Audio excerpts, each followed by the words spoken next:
of a hemisphere of radius 21 centimeters. So volume of hemisphere formula 2/3 pi r cube. Radius ఇచ్చేసారు కాబట్టి అందులో substitute చేస్తే మనకి volume వచ్చేస్తుంది 2/3 into 22/7 into radius వచ్చి 21 21 20. So 3 into 7 21 cancel. ఇవన్నీ మల్టిప్లై చేసి సింప్లిఫికేషన్ చేస్తే మనకి 19404 వస్తుంది. ఇది ఆన్సర్. అయితే ఇంత సింప్లిఫికేషన్ మేము చేయలేము, మాకు బద్దగా ఉంటారా, మీకోసం ఇంకొక మెథడ్ ఉంది, రెండు చూడండి. ఇవన్నీ మీరు మల్టిప్లై చేయొద్దు, 3 7 2 క్యాన్సిల్ చేస్తాం 21తో. సో ఇక్కడ మన యూనిట్ డిజిట్ వాడదాం. So only unit digit multiply చేద్దాం.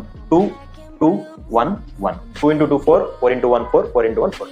అంటే లాస్ట్లో ఆన్సర్ లాస్ట్లో ఓన్లీ 4 వస్తుంది అనమాట. ఇలాంటి ఆప్షన్ ఉంది కాబట్టి మనకి ఇదే ఆన్సర్.